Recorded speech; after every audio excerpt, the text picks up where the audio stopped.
Hello, it's the Archie Luxury Show. How are you guys going today? We are live, we're broadcasting. Happy Thanksgiving for yesterday. We had a great show. It's always tough Thanksgiving. People are out with family being thankful. Yeah, that's the way it goes, Thanksgiving. And I've got to tell you, what else can I say there? It is how it is, man. This is the Archie Luxury Show. We got a lot to be thankful for, a lot to be happy for. And I gotta say, it is a nice chance to see what we're up to. We got a lot of good things happening, a lot of fun things happening, and yeah, that's the best way we can see things. That's it, guys. That is the best way we can see things. Yeah, it's look, guys. It is a lovely day. What's happening in the watch world? What's been a fucking interesting year? It's been very interesting. It's interesting. A lot of things have changed. A lot of things are not the same anymore. You know, the thing is, I've spoke to a friend of mine who's in touch with a lot of dealers. He's in the business himself. And he says many dealers are doing really well. Many dealers are doing really well and they're making a lot of money. But, you know, in the same token, what is the general vibe out there? The vibe is, oh, we've already got the thing linked. Let's get a poll going. Is the watch market in decline? Yes, yes, yes. No. Let's get the poll. We got a poll going. There is the watch market. It's funny who we've got joining us here. We've got a few people who's joining us. I don't know who these people are. Kevin Ruddy. Who's that? We've got HR. What's HR going to say? Hey, HR, really looking forward to having you on here. Could you just change your image there? Just change the image if you don't mind. Yeah, no, of course, I completely understand. There we go. Just respectful there. Is that okay? All right. Well, I apologize. Paul, listen, I'm a long time watcher, and it's just a privilege. Why don't you just put one of your own self there? Why don't you put your own photo there? All right. Hold on. One about your own photo. You have photos, don't you, of yourself? Yeah. Let me just put it up. Don't have photos. You do have photos. So is that better? Is that better? Sure, so Paul, how can we talk to you? What's going on with you? You actually downsized. It amazed me. I don't understand it. I mean, I've only got one wrist pull. I've only got one wrist. So I've only got one wrist pull, and I'm waiting for Daddy to die. Then I'll get the day date. Look who we've got here. It's Mr. GMT. New Caledonia. Stay sexy, boys. Hey, GMT, how's the food truck going, brother? He's in New Caledonia. How is New Caledonia? I like those blinds, colonial shutters there. Nice, aren't they, Arch? They're quite nice. It's a new room, Arch. I'll show you. Yep. Hey, GMT, how's the accordion day date? The accordion day date. How is it, big boy? Hey, I think you got the wrong person confused there. Just put him backstage. Oh, that's a lovely room. How much is this a night for the accommodation? I don't know. It's part of a package deal, Arch. Hold on a sec. I'll show you. This is the other section. Yeah. And what time is it there? What time is Same it? time. It's actually exactly the same zone as Sydney. So right Okay, now so it's you're five it's past 10. 10 o'clock, 10 a.m. Yeah. When do you There fly you go. back? On Wednesday.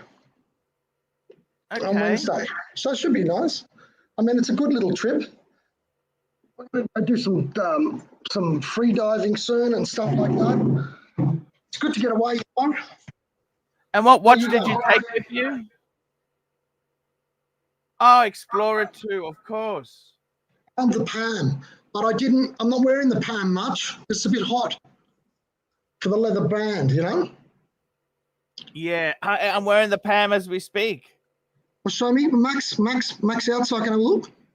Sure. Geez, that's a nice watch, Arch. Yeah, I love it. Yeah. Fantastic looking watch. So, how are you going?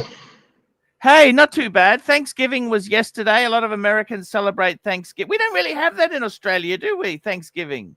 No. Arch, what is Thanksgiving? I don't even really understand. I've never looked into it. No, I think it's kind of, you be grateful for what you got. It's one of these things. It's one of these things. It dates back to 1621 harvest feast in Plymouth between English colonials and Indians. Whilst it is a mostly commonly cited okay, so basically it's just a tradition to be thankful for what they've got. The Pilgrims,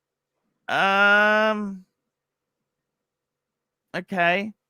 Thanksgiving is a national holiday celebrated in the United States, often with a focus on giving thanks for friends, family, and food. Okay, fair enough. That sounds nice enough. Isn't that the day when they have a turkey, where everybody sort of traditionally has a turkey or something? Yeah, turkey's very popular. That's interesting. Yeah, so it's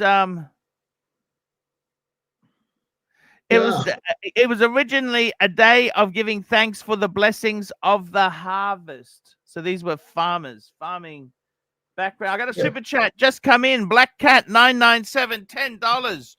2 vocal maneuvers I've learned and will use going forward when speaking to women. I see. I understand. AC3 and the bold entry into the conversation. Shut the fuck up, Narc. Happy Thanksgiving. There we go. Thank you so much. Yes. Black Cat 997. Explorer looks amazing on the wrist. That's a great looking watch. Yeah, thanks for that, Arch. I love this watch. Are the kids celebrating schoolies? Are they celebrating schoolies? No, it's weird here. There's not that many people here, to be frank. And it's probably a good thing. But there is there's a lot of young ones around in the town area. You've never been French, here, have you? Don't they French? Yes, they only speak French. I mean, it's actually difficult to try to get by if you don't speak a little bit. It's bonjour, Monsignor. Bonjour. All of that sort of stuff, yeah. Bonjour. I've been trying to speak French to Marcelo whenever he gets on, and somebody told me he's not French, he's Israeli. Exactly. So there's me like an idiot trying to work out why he's giving me this blank look all the time. Yes, he's Israeli. I thought he was French. What an idiot. He's closed his restaurant down. You must admit that's a tough gig. Restaurants are a tough business, aren't they? Yeah, I think so. Whereabouts is his restaurant? Where is he located? It's closed down. It was in Tokyo. Oh, right. Okay. What made him go over there? That's a funny place for somebody to be.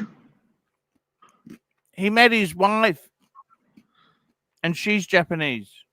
Oh, I see. And what sort of cuisine did he used to have, Arch? And I think she has the money. Right. Because I don't think he does. He's got a good watch collection, though, for somebody with no money. No, well, that's her money, see? That's her money. So they're her watches, really, aren't they?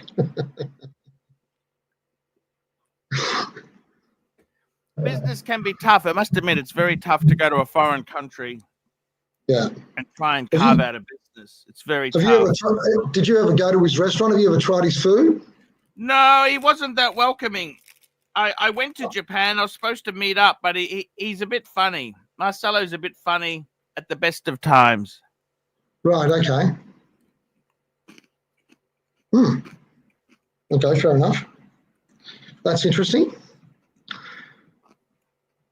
Have you been swimming much? Yes, but not in the ocean yet. Today's sort of going to be our first day doing that.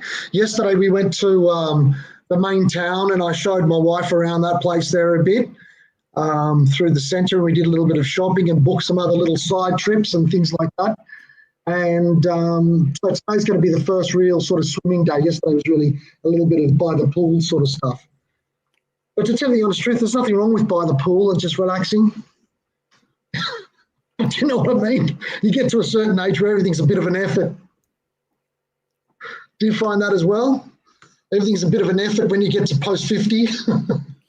Oh, yes. Everything is a big effort. Yeah. It's so difficult, isn't it? I just, sometimes you're thinking, oh, yeah, that all sounds very good, but can you be bothered?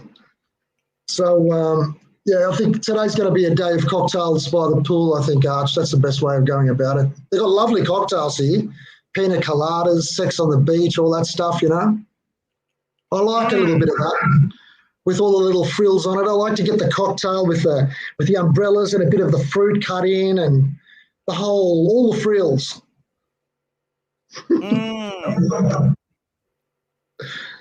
Yeah. So what sort of food do they eat there? What do they eat? Mainly French. It's mainly French food, really. Like last night, we went to this beautiful restaurant called The Roof, and The Roof is like you go out on a boardwalk and there's suddenly this sort of wooden house which is out in the water about 100 metres out, right? Yeah. And it's one of those traditional looking things, those ones that you see in not Bali, in Tahiti, that you can go to those places that are over the water that are built on stilts. It looked a bit like that. So I went out there, and in the centre of the restaurant, there was a big hole which just goes basically straight into the ocean. So you're sitting around this hole, effectively. Yep. And it was an amazing thing because I had lights on in the water, and the fish, Arch, we're not talking about little fish like this. We're talking about fish that were going around were like a metre and a half long, bigger than a shark. Wow. But not sharks. They were like those parrotfish and stuff like that. It was incredible. So you're sitting there eating your lobster and you're looking down, and next to you is these huge fish. You had lobster? Yeah, I had a lovely barbecued lobster, and my wife had I don't know, Margarita, how much was the food last night? I don't even know, Arch. I just paid. It was in French francs, so you got no idea how much that thing is. I think $1 is something like 60 French Pacific francs or something. So the bills come out at like 20,000 or 25,000 French Pacific francs, and no one's got any idea what the fuck that is. So, it's not cheap. It's not cheap. It's not like, Thailand sort of money. It's like big money. It's Sydney prices. Probably even a little bit more expensive. 20,000 is about 100 US. Yeah. Fuck, that's not cheap. No, it's not cheap. It's not cheap. It's not cheap at all. And you know what the funny thing is, when it's that weird money, because you don't know what it is, and it's difficult to calculate straight off the top of your head, you say, oh, fuck it, whatever it is, just pay, You're not going to exactly make calculations all the time, and then suddenly the money's flowing. You don't even realise it's gone. So, fuck it, you're on holiday, Arch, and you know what? We only live once. One day we're all going to drop dead, and you can't take it with you. No, that's very true. Very true. It is. That is the reality. That is life. Yes. Absolutely. So, how are you going over there? Are you settling back in? You're glad you're back now? Back to business. Yeah, I got to be honest with you, Chief Tit. That trip I was just looking to see whether I wanted to spend more time overseas. And it told me, no, I don't. It's very lonely. I found it very lonely. I used to love traveling by myself. I loved it. Now, I really don't like it. Does that make sense or not? It does. I don't know how you did it, to be frank. I'm turning into my father. Is that a good thing? No, because I remember saying to him, "Oh, go and see this. Just go by yourself. It's fun." And he goes, "No, I don't want to go by myself." And I'm thinking, "Oh, old guy." Yeah. Yeah. Now I've actually came to the same conclusion. Yes. Yeah. You know, and you wouldn't want to go with the wife to keep you company? Yeah, no, I think that's okay. But if you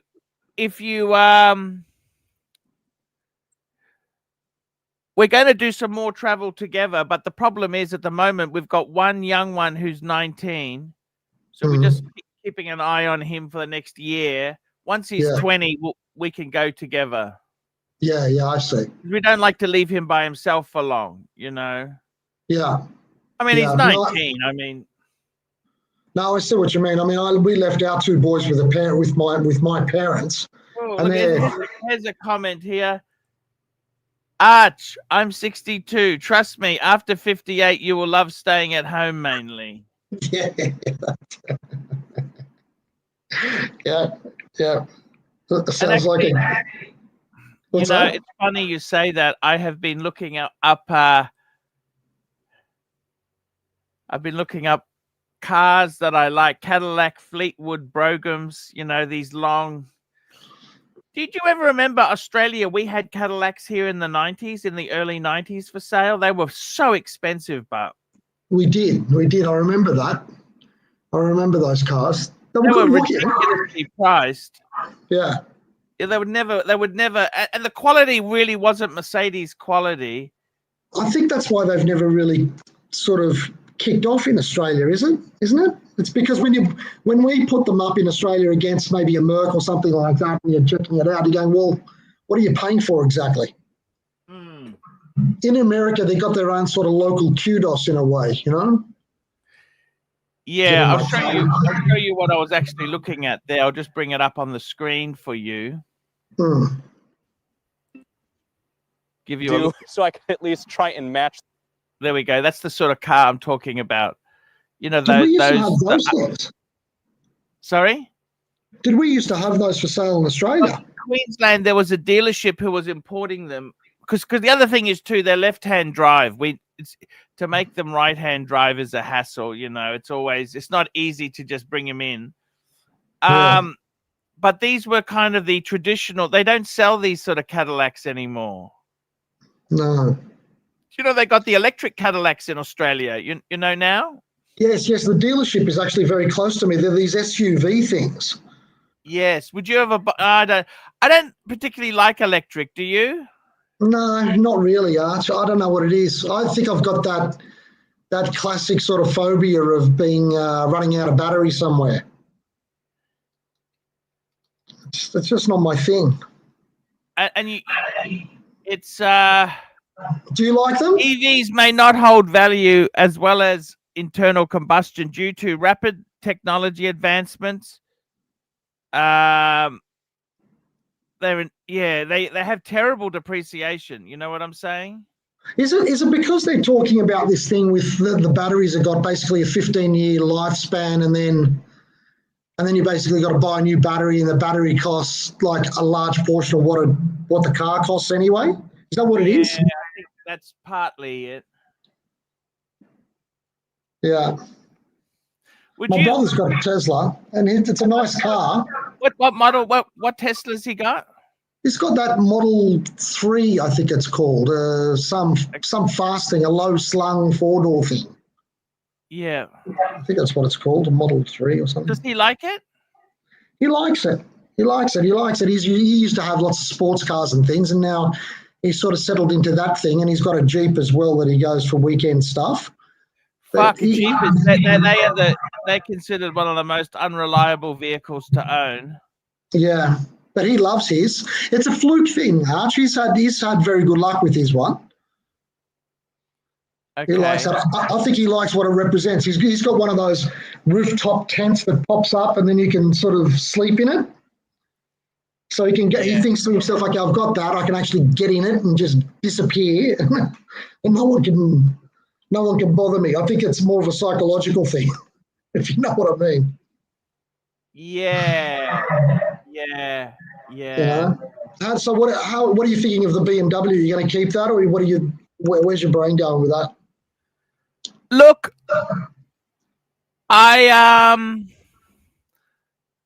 I took it for a drive this week. When I had my Tuesday off, I took it out for 100 kilometers. I went for a nice long drive. Yeah. You know what? I'm not sure. Like it's see that all these modern cars have so much plastic in them. You've got to keep an eye on. You know what I mean? Yeah. So much, like you know this with Audi and that there. They've got so much plastics in them. Yeah. They're not really meant to last for a long time. But would you get rid of it and get maybe something a little bit more semi-vintage-ish, something that you would tinker with? Would you think of that? Or is it too much trouble? It's too much trouble. Because you were talking about getting some truck or something. I think realistically, I don't know. Cars just don't hold the same. I don't have this. I used to really love cars. You know what I mean? Like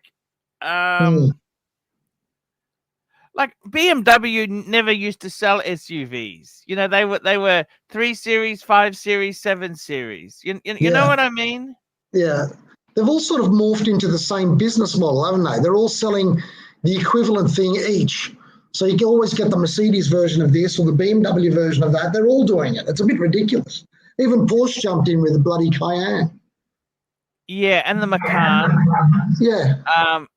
You know, I got to say, yeah, that's exactly it. They kind of, everyone wants, see, the problem is, this just shows you how dumb, you know, the problem is with SUVs, of course, they've got a high center of gravity. You can't go as fast in an SUV, or it doesn't corner as well because it's fucking high. You know what I'm saying? Your ground clearance kills your center of gravity. And they've got software in them. The only thing that stops them falling over is fucking software.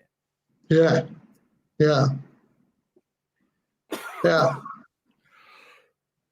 I mean, I must tell you, we've got the Q2. I quite like driving it. It's a nice little car. Because the truth is now, you can't speed.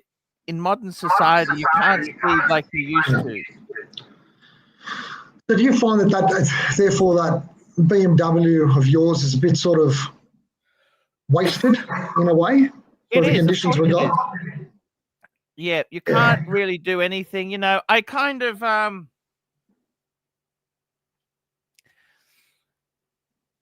not selling. Look, I'm not making. Look, I paid it off. Okay, I don't have the commitment. Okay, so that I just have to pay the running costs. I don't have to pay the the pressure's not there anymore. But I must say to you, Chief Tit, the YouTube business is not the same as it used to be, which is, I suppose, you know, it's like anything. You know, you go in, you see, law is different. You always have, there's certain businesses you do well. My dad was a tax accountant. Yeah.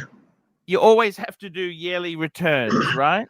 But other businesses, they don't have that customer who has to come back. You know what I mean? Yeah. And I've had a few businesses and I'm kind of a bit burnt out. You know, I had my own computer business for a long time in the 90s. Yeah. Then from 2000, I was I did IT sort of stuff. And then I went full time on YouTube in 2014. 11 years now. And maybe that's coming to an end now too. You know, like, but the thing is, I'm mid-50s. You're not really wanted out there in the employment sphere. You know what I mean? Like, once you're in the mid-50s, especially in your industry that you were in before, that's fucked for somebody at your age, at our age, right? I mean, it's no good at that age.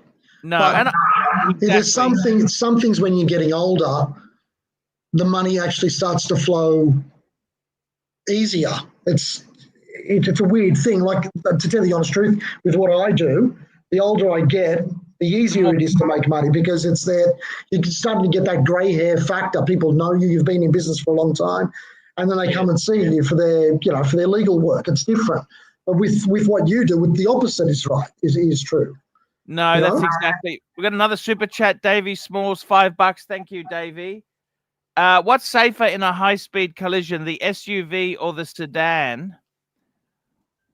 I think that's a good question. How well either of them are built, but I would have to say the sedan would, all being equal, you'd have to say the sedan, because the sedan has got less chance of rolling over, lower center of gravity. The SUV itself there is they're kind of monstrous, you know. Is that right? You think they are safer? Let me have a look. What's that? And I think, I mean, it depends on the size of the thing.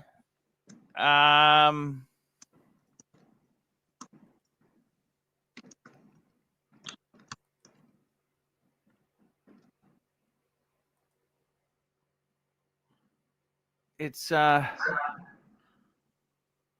that's interesting. The internet reckons it's the opposite. What does the internet say? The internet says, in general, SUVs are safer than sedans in collisions. This is due to their larger size and weight, which provide. Well, as I said, it depends on size for size. Like, I mean, you can't compare a Land Cruiser and then have a Mini, can you? You know, I mean, no, you've got to be like, if you compared, say, a 7 Series to a Q7 or you know, something like that. That's the kind of. Yeah. But don't forget, too, it's a much closer run thing than what was that? In World War II, there were tanks that all the crew members were dead and the tank was unscathed, because it's not only big size and strong, it's the way it handles the impacts and things like that. Because if you are in a big vehicle, doesn't necessarily mean it's safe. Because of the inertia and just the other things that the shock and things like that can kill you. Absolutely. Isn't that what they came up with in those tests in the 60s and 70s where they described how those crumple zones were critical, so that it's better that the car or the vehicle, whatever, can collapse at the front to take in some of the shock. Impact. Exactly. Yes. So that it doesn't transfer through to the human. It's all taken up by the front of the car. Something like that, isn't it? Exactly. But I got to tell you, I think, you know, this age we live in now, cars are not romantic as they used to be. You know what I mean? Like, cars. Yeah. The kids don't care about them, do they? No. I mean, does your son really have a hard on about cars? He's 19. He should be at that age. No. Doesn't care. No. He probably doesn't even care about watches either, does he? I gave each of them a good watch when they were 18. Yeah. But are they into them? Are they connoisseurs for them? Speaking of, here we go. We've got Mr. GMT. How are you, boys? Stay sexy. How's it going, boys? How's things? How are you guys? Is it your day off today? What's happening? Yeah, I've got a little bit of time, and then I've got to go and help my wife do some Christmas decorations and stuff. Are you closed down for Christmas? How is it in Darwin? Look, it's all right. It's quietening down. It's not the best. Markets? Yeah. Do you do markets on the weekend in Christmas? No, I finished the markets. The markets are done. Did you do well out of them this year? Sorry? Did you do well out of the markets this year? Yeah. Yeah, it was good. It was a good year. Definitely a good year. And you're wearing the Omega. What are you wearing? That's an Omega. I can see an Omega on your wrist. Yeah, wearing the Planet Ocean. That looks the beautiful. OG Planet Ocean. It's the Quantum of Solace limited edition. Oh, wow. Beautiful. Yeah. When did you get that? You've had that for a while. I've had for a while. So? Let me turn my lights on. Hello, Mike. How are you, Mike? Hey, Mike. How you I'm fine. Buddy? Good. Thanks. Hey, Mike.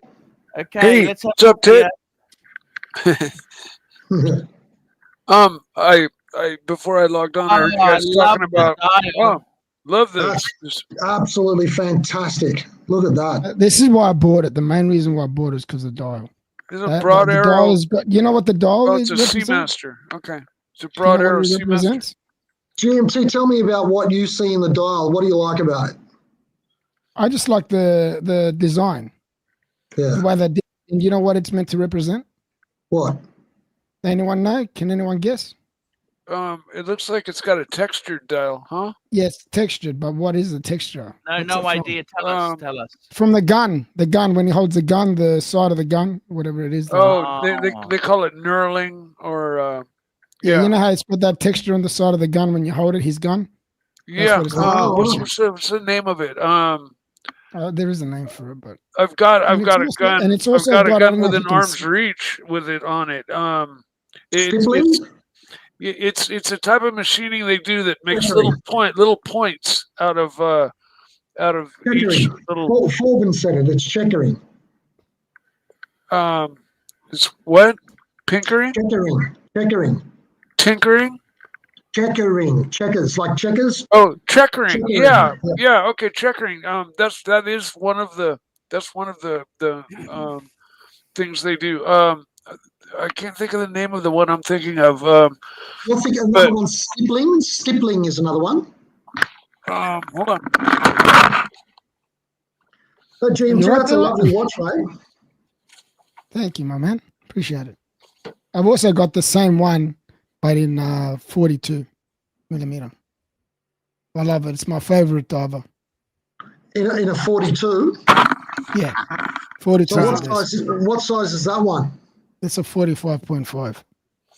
Whoa, big watch. Have you got thick shit? You like the one? Sorry? I didn't know you liked the biggies there.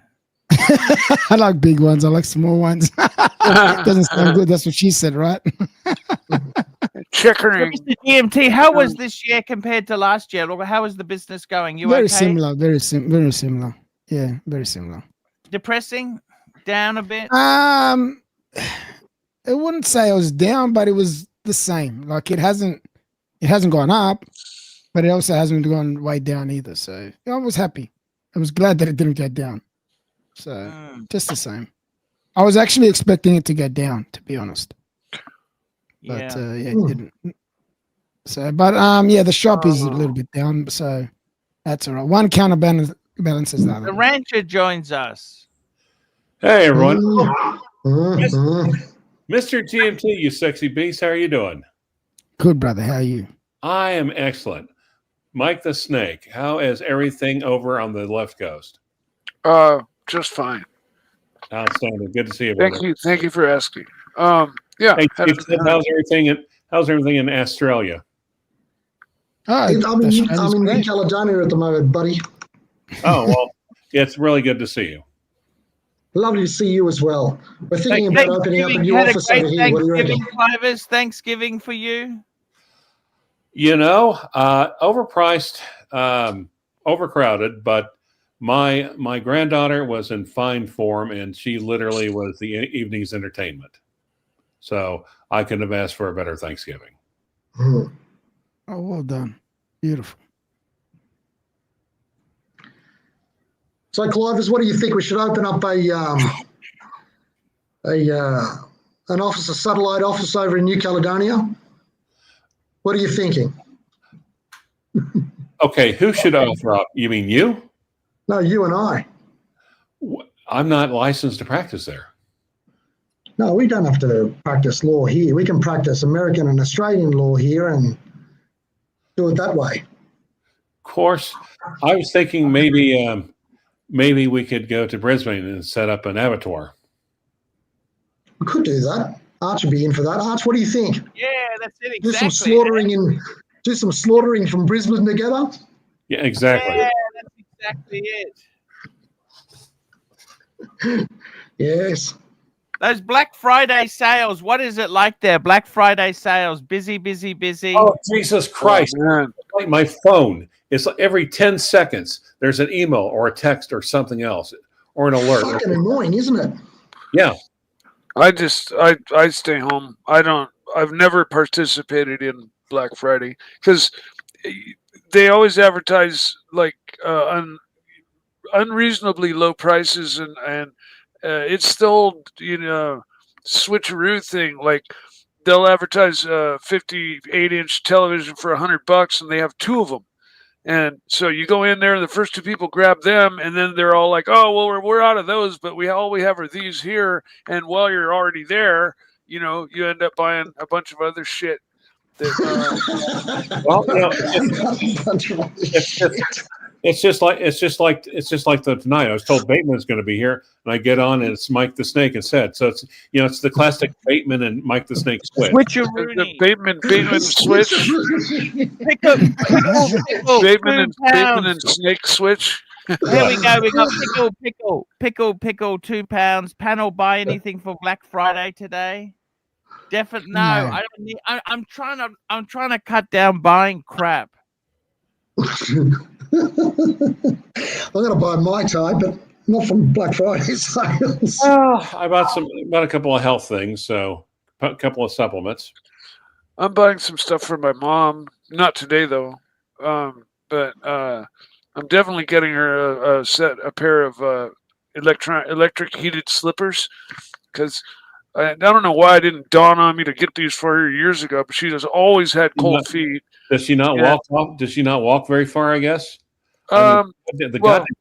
She's near 90, and she's got neuropathy, and so she just always has cold feet, and it just dawned on me this year. Like I looked them up; they're about $100, and there's about 50 different types I can buy. But that's what she's getting for Christmas is rechargeable heated slippers for my mom. So okay, that would make sense. I think that's what the rancher was talking about. She doesn't walk very far because she'll be constantly plugged in. Right. Well, no, that's why she's never bought them, because she thought you had to be walking around with these wires attached to them, into the wall. And I'm like, no, Mom, they're just like your phone. You plug them in, you charge them, and then you unplug them and you put them on and you wear them normally. Oh, fucking hilarious! Hey, Mum, I'm going to allow you to go further this Christmas. I'm getting you an extension cord. I'm going to get you a 50-foot cord for Christmas. Here's a 50-footer. Well, back to going up, they had the phone on the wall with a long, stretchy cord on the handset. Oh yeah, I remember those. They used to stretch all the way across the house. Yeah, I don't know how many times running through the house you get clotheslined and literally falling around. Super chat. Super chat. JD Montreal, $2.80. Archie, you should be more like Mr. GMT. Sexy! Thank you, JD Montreal. Thank you. That's not really entirely accurate. We should all be a little bit more sexy like Mr. GMT. Yes. Stay sexy. Hey, a sexier world is hasn't a better gone grey world. in your beard, Mr. GMT? Oh no, I dyed it, Arch. I dyed it. Is that right? You dyed it? Yeah, I dyed it. I tried it out because Mark. Remember how Mark? Marky, who was saying, "Oh, you got natural grey." I did, and then I go, "Oh, well, I'm dyed it." I remember. I was on that day, and we were talking about your salt and pepper beard. And so I decided to dye it just to see what it's like. Mine's primarily white. I have a little bit of dark still in the center, but I've been thinking they have a bar of soap that you can use to where you just wash your hair with it, your facial hair with it, and it very gradually darkens your hair. You know what worries me with that? It's gonna go orange or something stupid like that. So I just gotta get a professional. I only paid $25, Arch, and they dyed my beard. That was pretty cheap. Shoe polish. We're just starting to get that. We're just starting to get that here in the flyover states. I remember the San Francisco Giants when all the pitchers or the players dyed their beards, and they all looked like they had black cats stuck to their face when they did the World Series like 2 years in a row, and they all grew their beards out huge and straight jet black, and it just looked like somebody took a cat and just went thunk. Hey, Mike, can I ask what happened with you? Did you ask your dad that question in the end? No, I have not talked to my dad yet. And the question, what was the question? It was which is the watch before the Pogue? Yeah, You know, I mean, the planes themselves have their own clocks, and believe it or not, they're actually mechanical. Here's one out of a jet, a few years newer than the jet he flew, but Wow. this is made by Waltham, I believe. Yes. Wait, and, hold They on. used to make Hold pocket on. watches.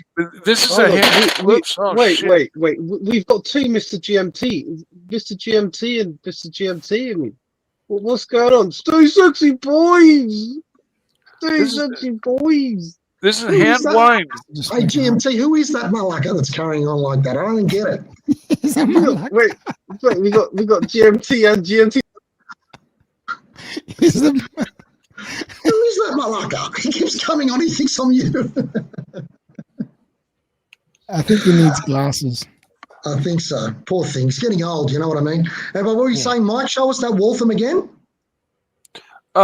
Yeah, this came out of like a 68 or 69 vintage a jet airplane, and it's really heavy and thick. Wow. And I asked my dad why, with all the electronics that they have on planes, do they have a hand wind clock in their jets? And in the answer was kind of obvious and simple once he told me, and then that is that if they lose electronics, a functioning clock is instrumental in letting them use something called dead reckoning, where they can use a map and time and figure out where they're at and get themselves to the nearest airport without any electronics. And so even on modern jets, they still hand wind their fucking clocks, and they all. I didn't know that. No, Is that right? because if the electronics go out, they'll precisely know exactly how much time they have before they die. And it usually probably tell the time of death as well. Exactly. Yes, that's absolutely right. Actually. But no, this was pretty cool. I found this in an antique store, and I was like, man, I can't pass this up. So I looked it up, and I found That is cool. Very cool. I found the year of airplane that it came out of, but I couldn't find the actual model jet that it came from. But it's a clock aircraft mechanical type A113A-1 spec, mil spec, part number, blah blah blah. Waltham Precision. Archie, did you know that Mike's father, Archie, used to fly jets and like in that Vietnam? Yes, Vietnam yes, I did. He told me. Yes, quite intriguing. Very, very, It is very, interesting. very. I'm going to be getting his tail art as a tattoo here shortly. Mr. GMT, I got to tell you, it has been a difficult year for me as well. There, it's what do you think? It's going to get better, or what do you see the future as yourself, there, Mr. GMT? To be honest, the way that I look at things is I take them as they come, and to be honest, I don't know what's ahead. It's the world's gone in a weird direction. So especially now with Trump, do you know how much it is? How much how much it costs to go from here, where I am, to America, one way? How much? My son's fiance priced it up for her to go back because she's from Washington State, and it costs her $3,000 one way. It used to cost her $1,800. Now it's $3,000 one way. I did some traveling when I was younger, but what I've found is when I get the yen to travel, I realize that I haven't really explored the area I live in, like locally, well enough. And America, you got so much nice places to go check out in America. Well, everybody does. Everywhere you are, is a special place, right? And so instead of traveling, Mike, GMT's right. Like, I mean, when an Australian thinks about going to America, there's so many different options that you can't do America in one holiday. It's the sort of place that you go to America for 10 years straight, you still couldn't see all of it if you went holidaying every year. You can't say that about a lot of places, Mike, so you're lucky with that. I must say, I always wanted to do Route 66. Right? The problem with America is it is so expensive. Exchange rate, $80 is so terrible. 65 So basically, we lose a third of our money. A third is in currency. It's not the best time for Australians to plan an American vacations. Unfortunately, no. The exchange rate with America's been shit for a while, but it was a couple of years. Remember, Archie, around about 10 years ago or something, where our dollars reached parity. Yes. Just for a little while, it was unbelievable. Everything, I was buying everything on eBay. It was crazy. Yeah. No, shit. That was a long time ago. A long time ago. Actually, I think it's like early, there's sort of year 2000 was sort of parity, but give us some time. There's a very good chance we'll wreak havoc upon our own currency and catch up again. Yeah. But I must say that it's been, look, business is a tough thing. The thing is, Mr. GMT, when you're in your 50s like me and you, we're getting into it. You're 40s. But 50 soon. How old are you, Mr. GMT? What? I'm 50. I told you. I got the what? Sorry, with that beard, I keep thinking you're 30. Okay, sorry. he does look young, doesn't he? For 50. The thing is, when you're in your 50s, the problem is any manual sort of labor, we're not really good for it. Our body isn't good for doing. Like we couldn't do roofing now, could we? At 50s. Oh, fuck that. No chance. Fuck that, Jesus. And then you start looking at entry level, like what jobs could we do? Like honestly, they don't want. That's a great question. I've been thinking about it because you always ask that question, and I was thinking about what would I do. Yeah. And in my field of work, what I'll probably do is I'll probably go work for a food company, a wholesaler, and just be a rep or something. Be a manager, be a manager or a rep. Do you know what I mean? Rep just going around and selling stuff. So that's the only thing I can think of doing because it's in my industry, it's in my field. Physical labor, a good portion of my life, but now, like, I would look towards operating heavy machinery or something instead of actually digging with a hand shovel like I did when I was younger. Or with the experience I have, looking at more managerial or boss type positions on job sites instead of physical, then you have a desk job basically, and you do more delegating than you do physical. Use your noggin more than you use your muscles. That's just what you have to kind of evolve to as you get older and your body starts to fail. You gotta transfer your energies over to your noggin and apply them in a way that makes you a living. Would you retire early, Mr. GMT? No, I'll get bored, Arch. I'll get bored, to be honest. That's why I'll probably wouldn't retire early. People are professional. They go home, they die. That's exactly right. Yeah. People in which profession, Rancher? Really, every profession. My father had slowly, withered away to nothing ever since he decided to stop working. Yep. We killed him. That's because we go home and spend full time with our wives.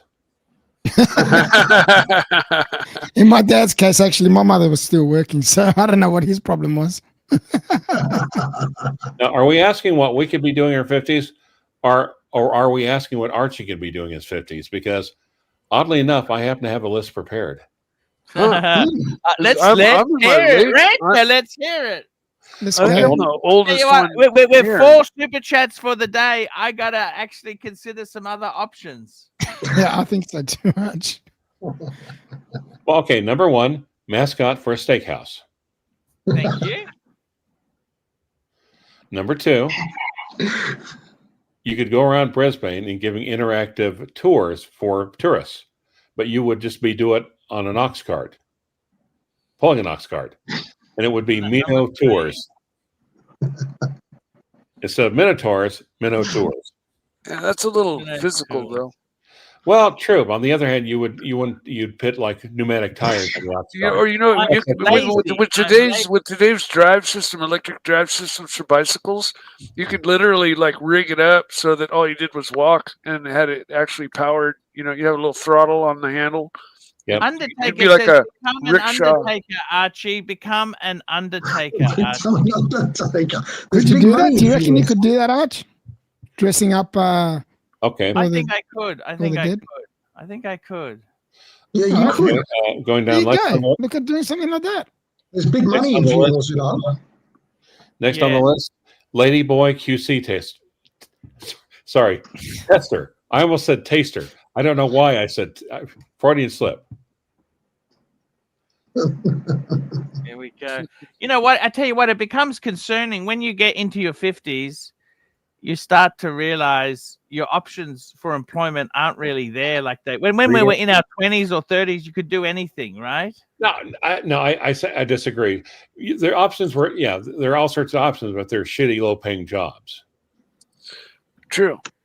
Now, also, you'd be a greeter at a Walmart. Yes, sir. Man, you're really shooting low. You're shooting low there, man. I mean, well, it's not like I'm really looking for like. You know, it's hard to get a job at Bunnings, Mr. GMT. It's not that easy to be a greeter at Bunnings. Really? Yeah, it's not easy. You got to go online and do a psychometric test. And why did you look into it? What's involved? Do they hook electrodes up to the horns or what? For you, you must have looked into it. Some bad super chat days there. It's not as easy as you think. Like if you want to be a stacker at Woolworths, like a night stacker, right? Yeah. You got to apply online. Santa Claus. Somebody wrote you should be a Santa Claus.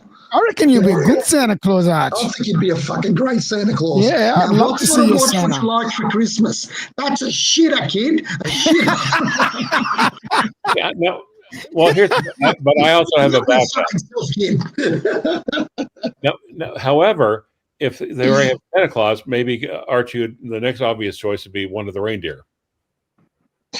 Which one? They all have horns. Pick one. He's nasty, isn't he? He is very nasty. He's very nasty. Have you ever considered being Santa, Arch? Have you ever considered being Santa? Not You'd really. be a magnificent Santa. A magnificent Santa. You know, actually, what would you like to do, Mr. GMT? Like, I'm trying to pay some bills and that. Ooh. Yeah. Actually, last year when I had the long white beard, yes, boy, those kids would freak out. I literally, I'd be on the 5th floor, which is where they do criminal felony hearings, and like they bring their little kids up there, which I think is the dumbest idea ever. But it's literally, I'd have a kid that's like literally putting their hands around one of my legs, saying, "Oh, it's Santa." Yeah, you're gonna have a Merry Christmas, kid. One up trading $5. Arch, have you considered or have opened your own watch shop selling by trade? No. I mean, Federico's doing it. How hard can it be? I can't think of anything worse. You got to see in Australia, you got to register for GST, and I don't want to put capital into that sort of business. You know what I mean? Capital or effort? I'll be right back. Well, some of them sell them on consignment, Arch. I mean, they got that shit, but still, I got your point. It's a tough business. It's a tough business. Yeah. Well, what's an easy business? I tried selling cars. I tell you one thing, Mr. GMT and Chief Tit, that is a shit business. I had my dad's Mercedes, nice car, never did anything crooked, always honest. Fuck, I didn't. That was, a C200 you would think would be just such an easy car to sell. Yeah. They want, it's I think you could easily lose money if you bought the wrong car. If you bought a car that had been bodged or fucked. Oh yeah, we all watch Hoovie's Garage, Archie. We all watch it. Hoovie's, yeah. What's happened to Hoovie? He's got divorced and he's had a few ups and downs. Well, yeah, he's got a blonde gal with big boobs. I prefer the Vietnamese woman. I liked his Vietnamese wife. Rancher, what did you say he's got? He's got a model with big boobs. It's his wife. It's his new girlfriend. April. But Mr. GMT, what about you? What would you do? Like, okay, so I suppose if worse comes to worse, you could always close the snack bar down and just do the markets. That'd be enough for you, wouldn't it? Yeah, sort of. I'll have to get a second job. Look, the markets do make good money, but I don't think it'll be enough to survive the whole. I probably could do it, but I wouldn't be able to do what I want to do. Survive. What do you need? 60, 70,000 a year? Because I'm looking after my in-laws and stuff, and I've got all my kids living with me, plus their partners, which I support as well. I need a lot of money. You know. Is your wife working with you as well? Yeah, my wife, my daughter, my son helps me part-time. My other son is going to be helping me next year part-time. He's a barber. So it's like a family business that you're running anyway. Yeah. How's the barber shop going? That's a good little business. Barbers are good. Yeah, well, he's only doing an apprenticeship at the moment, Arch. I told him I want him to get a certificate for barbering. So he wanted to just go he just wanted to go and just do barbering and get a certificate. I said, no, I want you to get a certificate. So now he's in the process of doing that. So once he finishes that, he can, do whatever he wants. Family businesses are a good model, They're a really good model. My wife works in my firm as well. She's a partner with me. She's another lawyer, obviously. And if I could get my boys to do law, it's a great thing because you can pass on like many years of goodwill that you've established basically for free, and it doesn't just get lost somewhere, So if I could get my boys to come in and take over, and there'll be a period of time where there's a crossover where we're all working together, that'd be a fantastic thing. Well, I hope it works out for you that way. That would be great. But you can't these days. The kids, man, they're fucking. I don't They're know. unpredictable, to be honest. They're because there's so much influence with what's going on in social media and stuff. They're all over the place, mate. I had to really hone down. They have no idea what they want to do. They don't have a concept. They don't even understand what it is, what the different jobs are that are out there. They're so busy fucking online talking to each other about video games and stupid shit, Yeah, it's a different time to when we grew up. That's definitely. Yeah. Do you know who has the best family business? Who's that? The Tudors. No, I'm sorry. The Windsors. The Windsors. Yes. Mountbatten Windsor. It's Mountbatten Windsor to you. Oh my God. No, that's to Andrew. But they changed their name just before the war so that they wouldn't sound too German. No, right towards the end of World War. Windsor's just a made up name. Rancher, can I show you what sort of car I think of when I talk to you? This is the sort of car that I think Rancher would actually love. This is it. Have a look. So at this, if Rancher was a car, what car would he be? That's a good question. Yeah. This is it. Cadillac Fleetwood Limited. What do you think? You have a picture of the car I love, which I already drive. You don't think right. that's you, the Rancher's car. No, we're saying if you're a vehicle, what vehicle would you be? Archie, tell me, do you think, how some Americans have got the horns on the front of the Cadillac like that? Do you think that'd be him, wouldn't it, eh? No, that would be Archie. What the fuck are you talking about? I gotta tell you something, Rancher. It'll be white to go with your beard.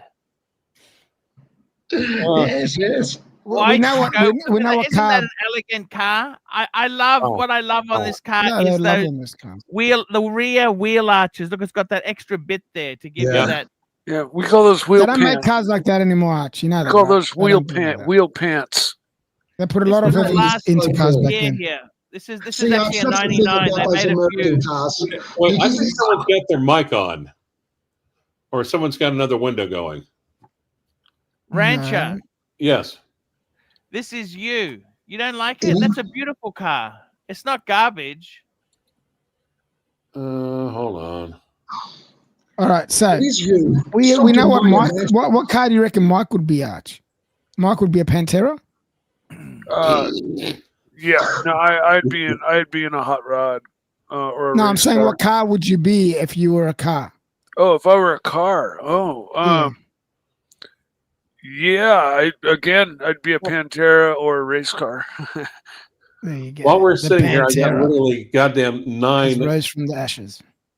While we're sitting here, I literally got 9 goddamn Black Friday texts popping on my goddamn. I've been getting them all day too. Fucking get rid of them. So show us the car that you'd be, Rancher. Come on, we're waiting for it. Oh, sorry, I just got distracted with horns. Forget that Black Friday shit. It's all bullshit. It is bullshit, mate. Fucked. All right. Sent. If there were one car, maybe a GTO Judge, 69. Well, I'm trying not to be so judgy. Well, that's just what they called it. It was a special model. I know. You got rid of the 6-speed Corolla, didn't you, Rancher? No, that's a 6-speed MR2 with a Lotus Elise engine in it. Very Lotus cool. Elise engine, very interesting. It's still a Toyota engine, but it's. I must admit that's a good parking spot. Who's that weird woman standing next to your car? What's she doing? It's probably stalking me. Yeah, he's used to it. Are you saying that that's you as a car, or that's your? What are you saying? That's his car. That's his car. Rancher's car, and that is him as a car. Is that right? No, it's a little too small to be me as a car, but I'd like to be that as a car eventually.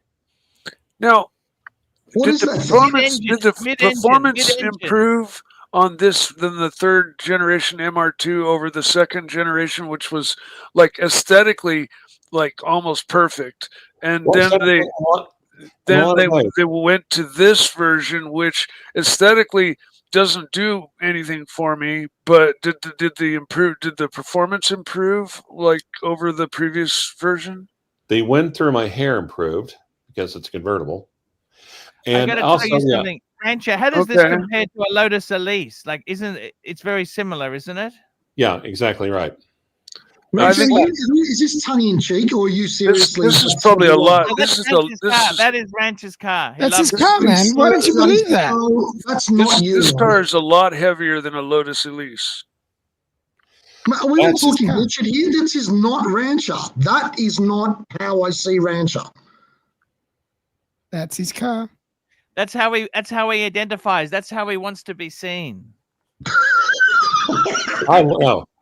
No, man, really? Yeah, believe it or not, that it's got a 2CZ engine. It's a double cammed. It'll go RPM up to like literally 8,000. The second cam kicks in for like the lift. It is mid-engined, so it'll take turns like nobody's business, and it's really light and it's really quick. Is it as light and quick as Elise? No. But on the other hand, it's a hell of a lot easier to keep up. The only reason the Elises, as many Elises as there are still on the road, is because they are fundamentally at their core Toyota parts. But if you'll even notice on Huey's garage, which is he's got an Elise now, but all the Elise parts is the ones giving him grief. It's the Toyota parts. And don't damage the tub, Rancher. On the Elise, don't damage that fiberglass tub. You're fucked. Yep, that one. That doesn't suit him at all, Arch. Sorry. That doesn't suit him at all. Oh no, it does. Rancher loves Toyota. No, I love driving that thing. Yeah, it looks like a fun little car. He had a few. He had a yellow one before this, didn't you? No, I still have the yellow one. The yellow one still has the 1ZZ and the 5-speed. I must tell you, the MR2 when it first came out, it was a copy. Chief Tit, the first MR2. In my opinion, was a copy of a Fiat X19.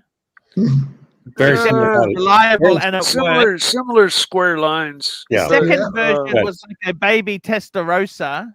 Yep. Right? Yeah. And they were perfect. They were, aesthetically. Well, this is the third gen, isn't it? Is this the third gen? This is the third gen. Yeah, this is the third gen. It is actually. It actually grows on you after a while. Would you put bigger wheels on, Rancher? Nope. Keep it as stock as possible for as long as possible. Yeah. Okay. Why wouldn't you get a Porsche and be done with it? Yeah, that's one option. Although me with this, I couldn't leave well enough alone because this could be taken and lowered with some really nice wide wheels and tires and coilovers. And I'll be honest with you, a Porsche, they are. Well, they're already done. Have you driven a Porsche Boxster, Rancher? Yeah, it drives very. It's kind of similar to this one, really. Yeah, I would think so. A lot more cost, but. Yeah, well, it's a trade-off either way. Probably Something like this would probably cost a little bit more than an equivalent Boxster. The Boxster would be more to maintain, though. Mm-hmm. Anything Porsche is just cubic dollars. I would never have picked it. If you said to me, bet on what you think Rancher would have, and there was a list of cars, this would never have come up anywhere near the top of the list for me. Okay. I would never have picked you driving this car. Okay. I can't believe it. I'm lost for words. Explain it to me. Tell me why you've gravitated towards that. Well, Toyota. I tell you what, when it comes, it probably has the most miles per gallon of anything I've driven.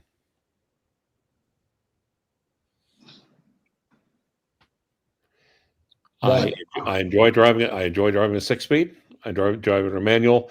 It's low to the ground. It's responsive. It has power steering. I don't think it really needs it, but it's nice to have. Yeah, fun little sports car, man. Yep.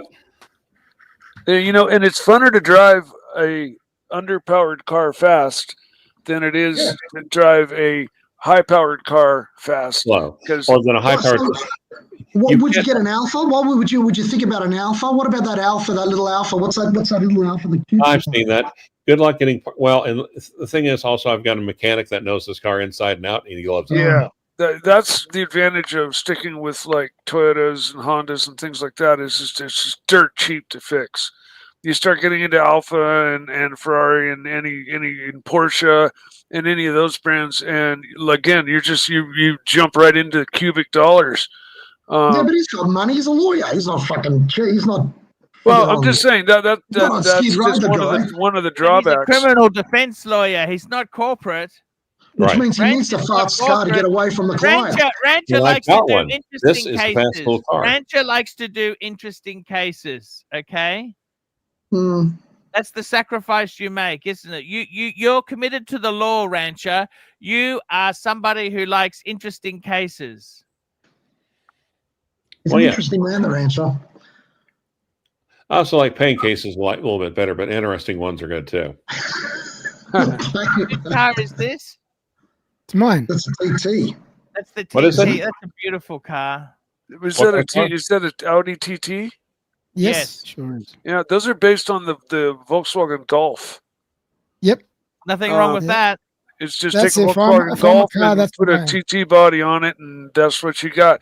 There's nothing wrong with a Golf. It's basically. I'd even say it's the Golf GTI too. Wouldn't you say? Well, it's a Golf R. They're all-wheel drive, aren't they? The TTs? All-wheel drive. Yeah. So it's based off the Golf R, which was all-wheel drive, and it's probably got the turbo motor. So yeah, it's the TT. Is a 1.8, 2.5. It's a formidable little car. But again, being German, it's just gonna. If anything goes wrong, it's just gonna cost a lot to fix. But No, not this. No. I've restored this, so I know what it costs. Oh, very cool. Very cool. It's very cheap. And most of my parts that I got was from lose my voice. Was from Melbourne. Like a records, and they've got so many in Melbourne. So I've got extra parts. I bought extra parts for it, and I put in my container. So I've got it all different. What sort of gearbox has that one got? GMT. Wait. GMT. You wouldn't tell me what your signature scent is. You might tell me what his signature scent is. It's got a fragrance. He doesn't want to share it. What is it? I can't tell you. What do you mean you can't tell me? By the way, we got Rancher, the Fred Flintstone fuck. Yeah, we might just leave Narc out there. Narc, we had such a good chatting here. No. You can bring him on. That way I can step away and take a break because he'll take over harassing you. That way we can do it in shifts. It'll be a lot less effort. He just doesn't say nice things at times, does he? Hey? No. Narc. What sort of car's Narc got, actually? He's got a Subaru. Yeah. He's got actually a really nice car. He's got a really nice car. Is he still there? Is he still there? Put him on. He'll tell us about it. He's gone. He's fucked up. Okay. All right. Well, since he's got a 2-door. He's got the 2-door STI, which they only came out for a short amount of time in Australia. And that's what he's got. He's got one of those. Very nice. I thought he had an Very nice STD. Wait, share screen. This is the car I picture you driving here, you Fred Flintstone fuck. Right? Share screen. Share screen, Arch. Share screen. I'm doing it. Just wait. MR2? That's too small for you. What the hell's going on here? Share screen. This is what I picture you driving. Fuck. Right, MR2. Yabba dabba doo. Get the fuck out of me. No, you see that should be for Archie. That's closer to an ox. No, that's what I picture. I'm sorry, that's what I picture. And GMT. While we're at it, share screen. Here we go. Share screen. It's gonna be good. Share screen. If you're gonna transition, go all the fucking way. Yeah. Right?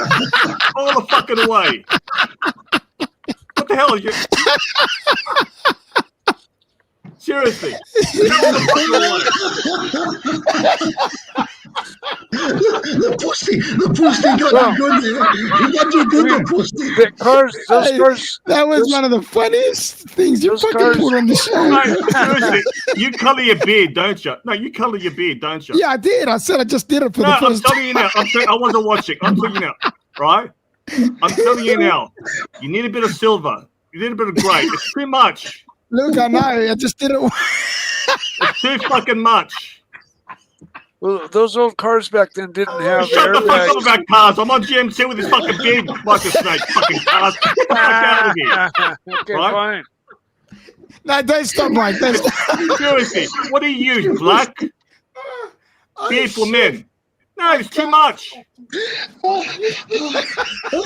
got GMT on his, and you got the full version of GMT.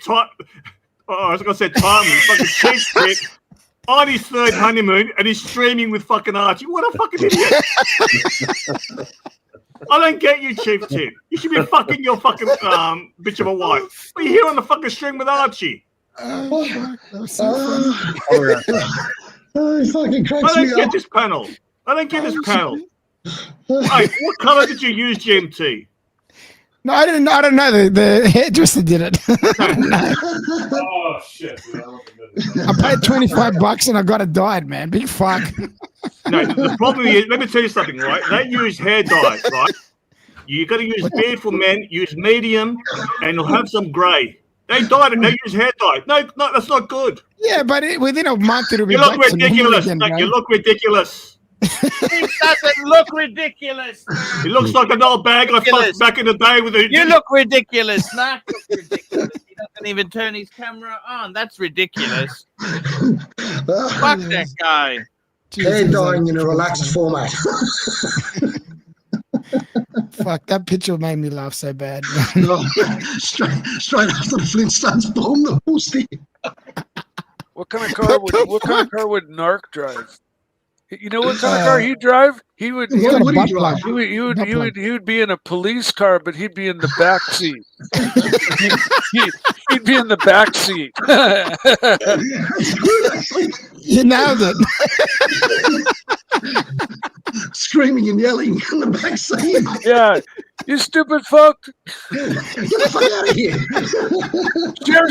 Share screen. Telling them, screaming at the cop, fucking. That's the funniest thing I've heard out of Mike in a long time. Share screen.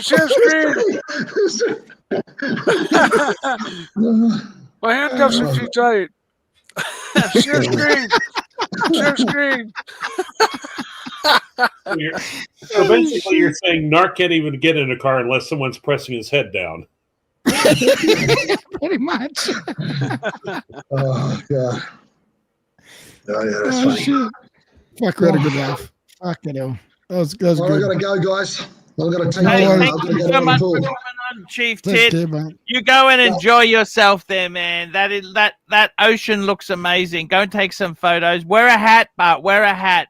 Don't let the sun. Wear a hat. Oh, And don't eat the sand. They do nuclear testing out there. Don't eat the sand. Okay. That's Archie, it. You come back with 3 tits, you know what wait, happened. Archie, it sounds like you're saying this from personal You won't experience. be chief tit, you'll be three tit. Is this where the horse came from? Yeah. You can Don't eat the eat sand. the sand. Okay. Don't eat. Don't eat the sand, or you'll end up like Archie. Okay, there you go. Thank you. You see what GMT says? I'll be 310. I'll come back with Not- 310. Yeah, 3 tit, not chief tit. Triple 10. Triple tit, All right, that's what you call boys. yourself. I'll speak to you Thank you tomorrow. so See you much. later. Have a good Take night. Take care, Bye. brother. See you guys. What a great fun. He's a great guy, isn't he? Yep. Yeah, he's good. He's good. I got to Good tell you, value. seriously, Mr. GMT, it does worry me. I must say this. I have looked at myself there.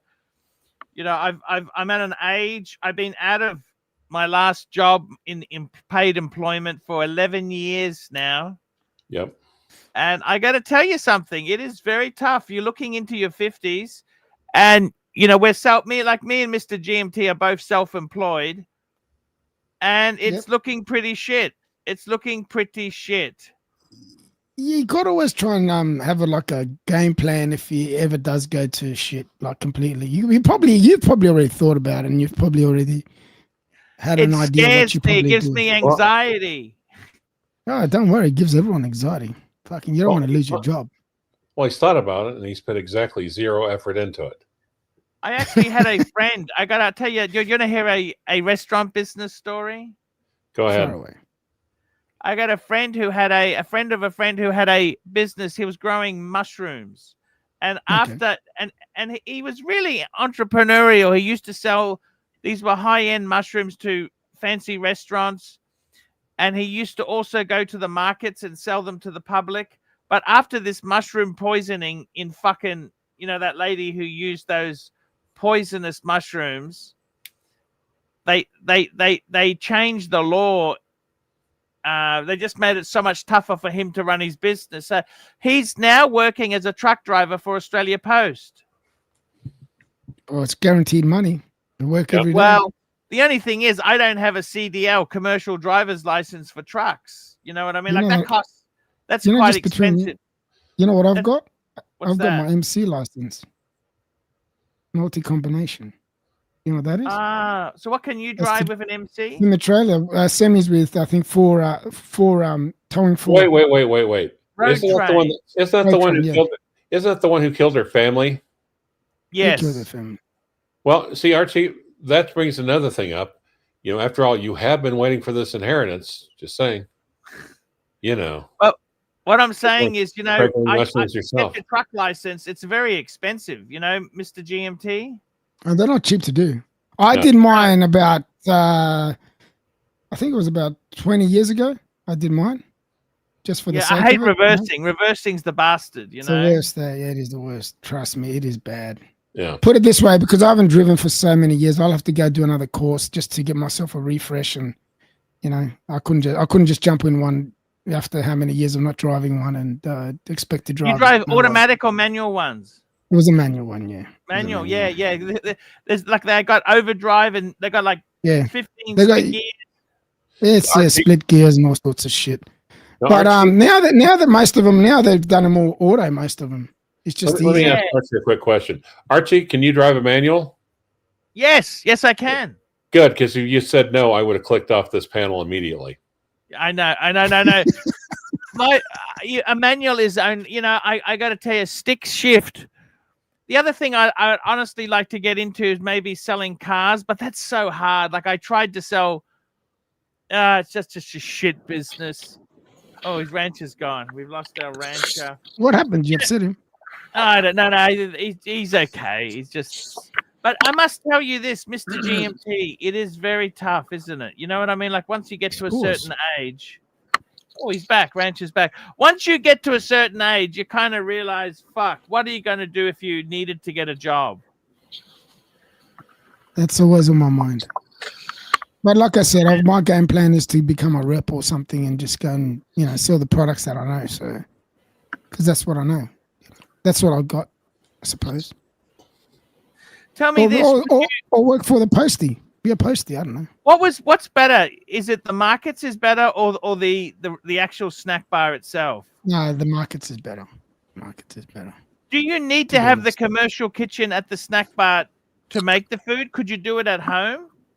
I could do it at home. Yeah, I could do it. I'll have to build a kitchen, which would probably cost me about $100,000. Yeah, the kitchen, your kitchen would have to be like certified because like here in America, like you can't just make food off-site and bring you unless your kitchen has been authorized. Hey, Mikey, he's got a different jurisdiction. They don't apply. American law doesn't apply. You know what I find very interesting is people who set up an Uber Eats. Yeah. Business. They're normally the ones that have to have a kitchen as well. They have to have it all inspected and make sure that it's all meets the standards. It's very similar. Funny enough, one of these people went to Costco, bought lasagnas, and set up an Italian restaurant just with microwaves. Fucking hell, man. Is that for real or are you just making it up? Yeah, no, it's for real. I tell you honestly, Mr. GMT, what I would do if I was you. Can I give you some advice? Of course, far away. I'm open up to any advice. I think you make too many things. Yeah. I would try and say, right, we're going to cut, because it's so much effort to make so many things. You make have 5 main key food choices. You know the what thing I mean? is that at the markets, we've only got the gyros, chicken and lamb. We've got our souvlaki, which is pork. We've got our souvla, which is lamb and chicken. And that's it. That's all I got. 5 dishes. That makes it easy, doesn't it? That makes it easy. On the truck, that's all I got. That's it. Okay, Mr. GMT, can I give you some advice? Yes. Don't listen to what he says. Let me ask you this: could you just do the markets? Like if you didn't have that, like if you didn't have that the snack bar, like the snack bar is very expensive. Could you sell it off and just say, right, I'm just going to do the markets? Like you want to work smarter, not harder. Yeah, I could, but again, I got to build a proper kitchen at my house and set it all up properly. But would you sell the business? It's a lot of money. Could you sell? How sellable? I'll probably have to use all the money that I sold the business, for example, most of that to build it at home. Yeah.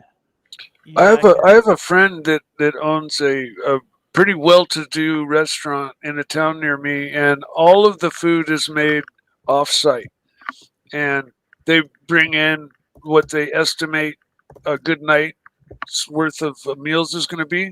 And when they run out of each one, they run out.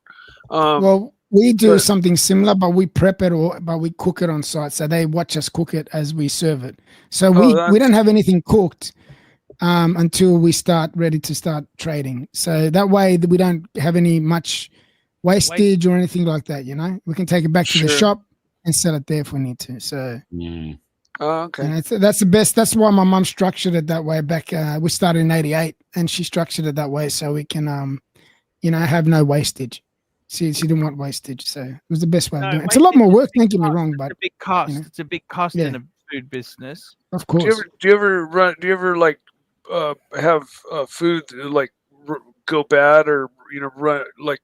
No, not really. No. We go through it. We go order in the right size. We know how much we need. We know how much we need. Okay. And the beauty about doing it the way that we do it, everything you have is fresh. There's nothing that's been sitting there for half a day. Pretty amazing stuff. You do some great stuff there, Mr. GMT. Oh, thank you, Arch. But by the way, I just heard a few days ago. I think it would have been about 3-4 days ago. Madman was telling me that he wants to do a trip in next year to Darwin. Ah, that'd be great. I love Madman. So just keep that in mind, Arch. Yes. Yes, Darwin is incredible. So if you're interested to go with Madman, I'll probably try and get Chief Tit to come up as well. Get a few of the boys. He's a cool guy. And we get Undertaker. Undertaker again. Undertaker's a definite. That's a no. That's definite. He has to be there. Yeah, he is. He's part of the band, Yeah. So we got Undertaker. We got a Madman. We got yourself. We got myself. Try and get Chief Tit, and even try get who else we got? That would fly up. Oh, we can try and get Timely. He might come up as well. That'll be good. Nice. Yeah, no T-dubs this time, okay? I don't think T-dubs wants to come anyway, to be honest. No. Well, guys, I've got to step away, so you guys have a good evening. Rancher, thank you so much for coming on the show, man. I appreciate it. Take care, brother. Actually, Mr. James, it was really good to see you again. Thank you, my man. Nice to see you too. Or hear you anyway. Mike? Yes, Mike? sir. It's really good to see you again. Thank you. It's good. Always good to share the airways with you. Likewise. All right. Thanks. Right on. Wait, am I forgetting something? Have Rancher there. He came on. He's nice, isn't he? Hey, forgot to kill the off button. How come we can only see the top of Mike's head? It's no, my chair's up. Your camera's too high up, Mike. No, my camera got knocked a little bit. Let's see what I can do there. That's better. We can see you now, better. Mike. There All you we go. could see the whole time was the top of your head. Yeah. That's kind of what I've.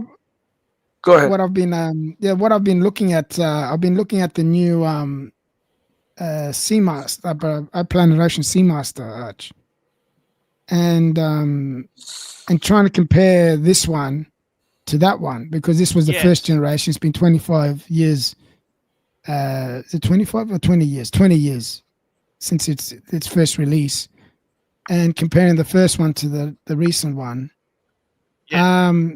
I think the recent one looks too, I don't know, they just made it look too cheap the way they did it. I don't know. It's not cheap. I'm not saying it is. It's just aesthetically, for me, it looks a bit cheap.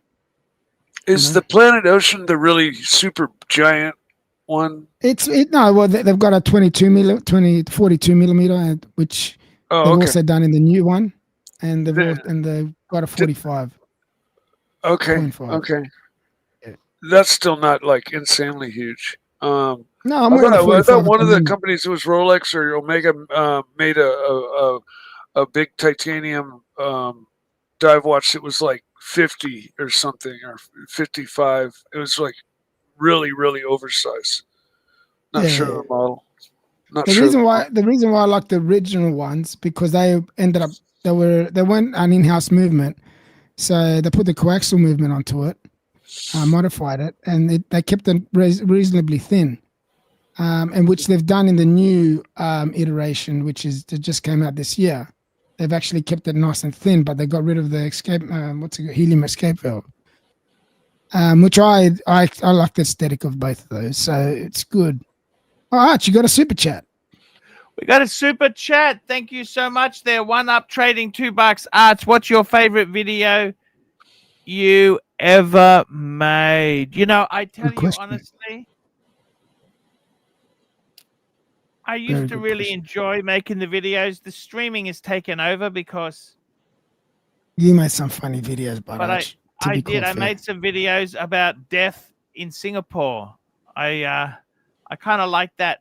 That was a good series. But hey, I made many good videos. I used to just do them fast and dirty. Some of the best funny? videos. They're the best. The ones that you just do on the whim. On the fly. The thing is on the fly, the thing is the funniest one that I found was you're trying to start up the chainsaw. That was fucking hilarious. Yes, that's always a great. Actually, Mike gave me tips on what I was doing wrong. His advice was right. Mike was pretty good at that. Yeah, good advice, Mikey. Oh yeah. Mikey with advice. And I got to tell you something. You know, Mr. GMT, the whole watch face has changed. You remember? Like we're survivors, we're enthusiasts, right? But so many people who we used to do the streams with, they're gone. The happy one. I've thought about that. Like we used to have. Who do we have? Our friend in England. What's his name? James. Remember James? Yeah, James. Showcase Watches. Showcase Watches. He's disappeared. Remember Saad's disappeared. Yeah, Saad. We've had a few. We've had some few awesome people just disappear. Which is sad. They got over it. I miss Saad. Yeah, Saad's a legend. You know? But unfortunately, it's the way it is. Yeah. Well, watching the streams for me is it keeps me sane in a way. It's crazy to say, But by listening to him, it takes me away from my reality of any issues that I have at that point of time and helps me get through life. So that's why a lot of people just keep watching, I suppose. A lot of I people. had to sell a lot of watches off this year. You Yeah, know, Professor as well. Oh, he's missing. Professor, yeah. Yeah, he was And good remember, we value. had some fun shows. We had we had Bondage and Discipline. We had Bondage, yeah. Oh, we had so many. Yeah. Mr. Two, remember Mr. Two had his skits? They were incredible. That was so funny, Mr. Two. He was. I don't know where he just went. He just vanished. Even ever since you told him that you were upset about him selling that watch that you got for him, he disappeared straight after that, pretty much. Remember that the watch that he bought, you helped him buy, and then he decided to sell it. I know. I don't understand him. You know, it doesn't matter. It doesn't really. Nothing was that serious. He took it to heart. He took it to heart, and then just disappeared. Yeah, it's I got to tell you. Where's Loudmouth Tim? He's disappeared as well. I saw him not long ago though. He did jump on, didn't he? Yeah, no, he's doing okay. Irix guy comes on occasionally. Yeah, he's good. One of my favorite panelists. What do you think the future's holding? I must tell you, Mr. GMT, the world is so fucking confusing. I don't understand this AI. That's taking over everything. Curly does some AI clips that are unreal. Honestly, I get gobsmacked me how real they are, how good they are. Sorry, they're just so good. Yeah, it blows me away. I mean, a kid can literally, like, get homework saying, do a report on this or that, and they can go home and ask AI, write me a report on this topic, and it'll literally just write it out for you, and you just print it out, take it to class. Yeah. And That's our for sure. world's so different. Like, you know, back in the day, old mechanics used to know every part number of every car and, you know, everything they worked on. And I remember when I took auto shop, I got an A in the class because it was an oral final, and the teacher was asking impossible questions, and everybody, you know, obviously came up with incorrect answers, and I answered, I have no idea, but I know exactly where to go and look and find that answer. It's in that book right there, you know, and he had, you know, full shop manuals of all the different books, and he said, bingo, you just got the answer right. And so, like, AI is kind of like a new tool like that. You know, if you utilize AI, it's also cheating because you don't put any effort into it yourself. You know, it's sad in a way as well. You know, because all the creativity that we have. Oh yeah, I mean, they're not even teaching writing in school anymore. You know, that's sad. Yeah. Where's Kelso been? Is he working, Kelso? Yeah, I think he's gone back to the movie business. Okay. Yeah. Apparently JD left too. Did JD leave? JD didn't leave, did he? Yes. Yeah. JD left. Did JD leave? No, JD comes on occasionally. Oh, okay. All right. I thought it left. I thought it left the building. But no, AI is it's out of control with AI. It really is. It's scary. It is scary. Well, the movie industry is actually starting to suffer. Have you ever tried to incorporate Uber Eats into your business, Mr. GMT? I think they're the biggest ripoff. You know why? They take 30%. What do they take percentage? It works out to be 32%. 32% entirely, which is bullshit. Wow, I thought they charge you 32%. Yeah, from every transaction. Hurricane, $10. Wow. AC3. Many people are no longer into watches. The COVID boom went bust. The free money went Zamos. It's just the enthusiasts left. Many of your pre-COVID guys are still here. Goldberg, Rancher, Tingler.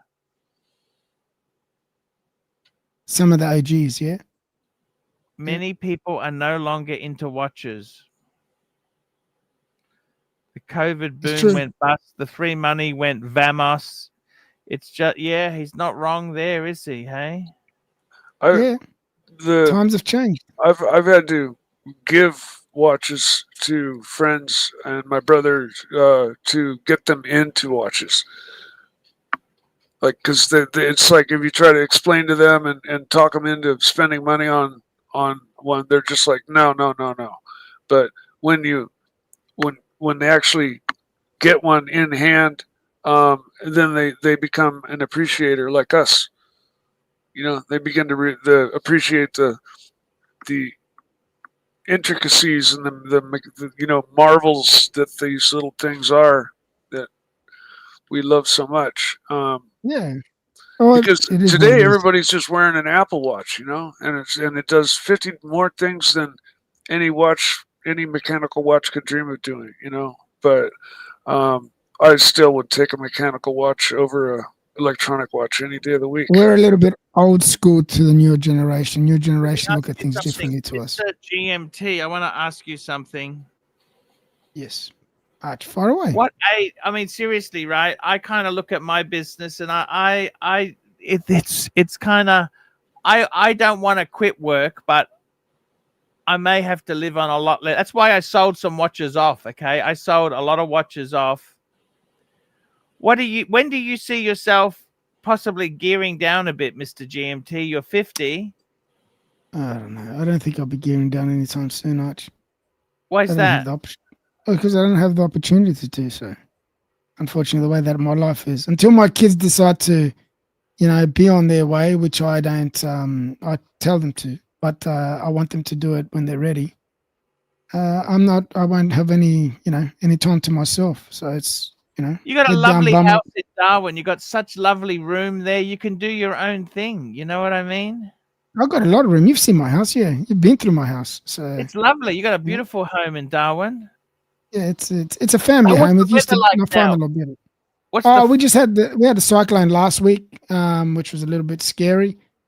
Everything got a lot of trees went down and stuff. Lucky no one hurt themselves.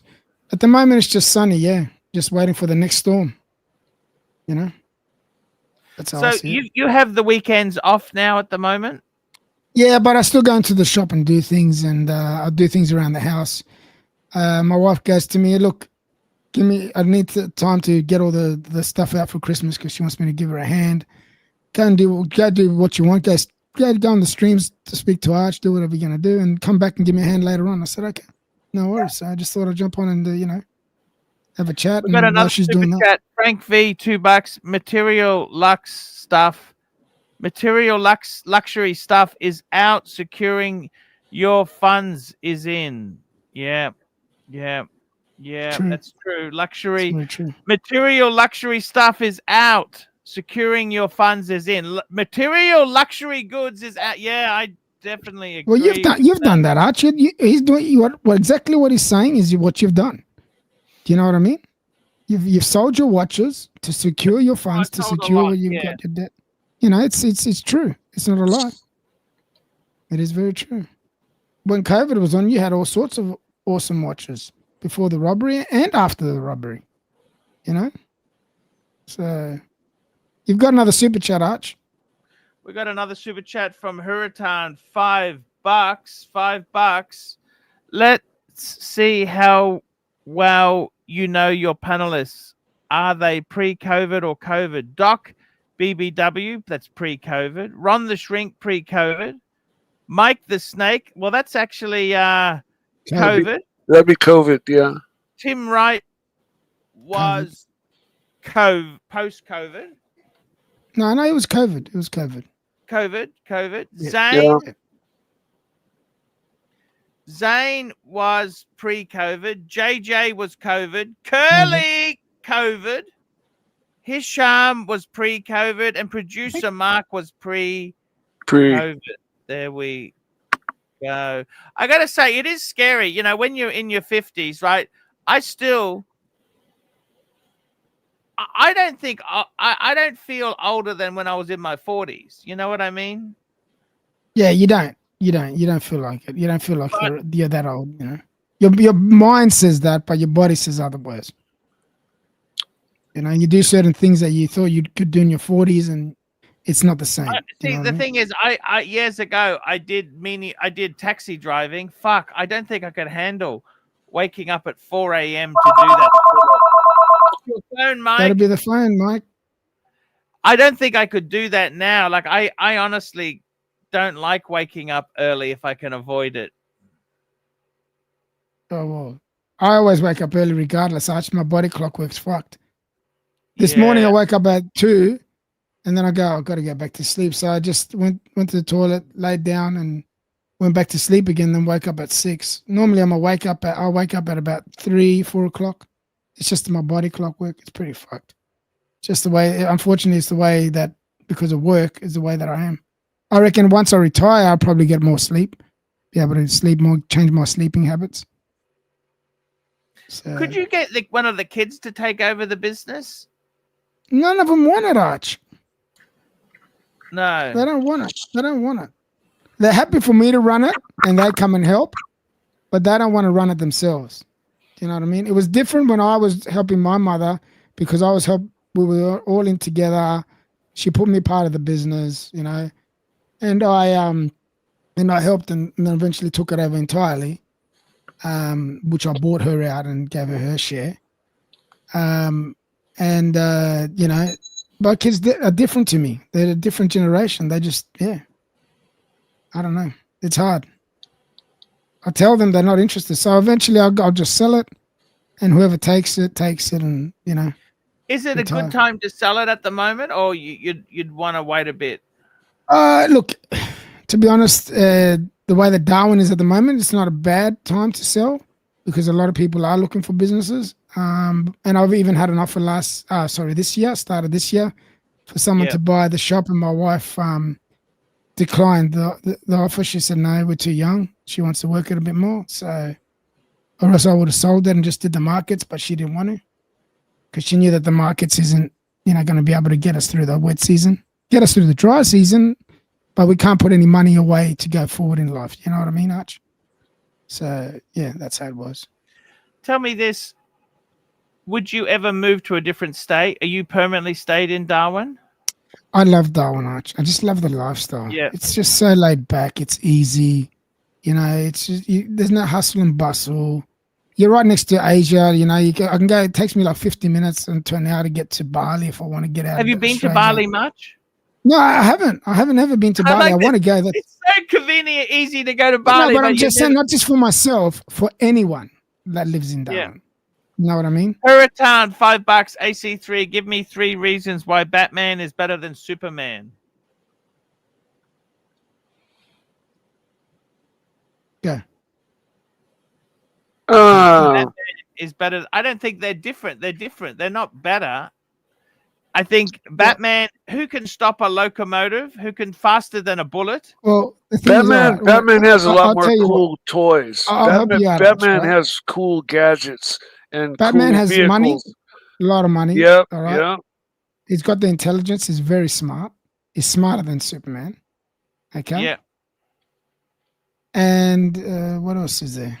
So he's got the gadgets. He's got the money. Yeah, and he's smart. There you go. He gets the chicks. The sad thing is, the actor who played the 1950s Superman, he committed suicide. Oh, he was an absolute. No. Are you talking about the George original? Reeve? The original Superman. He was a raging drunk. We're talking about George Reeve. I believe so. Yeah, the original Superman. Yeah, there was a few of them, but the one that was on TV that everyone knows mainly is George Reeve. Yeah, I believe so. Back when it was black and white, he was I think 45. He died in 1959. And he did commit suicide, Arch? Well, they say it was suicide, but some said it may have been murder or accidental shooting. Oh wow! Okay. All right. Well, we'll never know. Yeah. You know what I mean? Unfortunately, it's just the way it is. Yeah. Anyway, have you got any other watches you're looking at getting, Arch? You know what? I'm actually happy just to stay. No, I'm not actually. Look, I said I may want a I don't need anything. I got enough. I'm gonna swap over I'm gonna sell one of my watches to get the watch that you have. What's that? Tell me.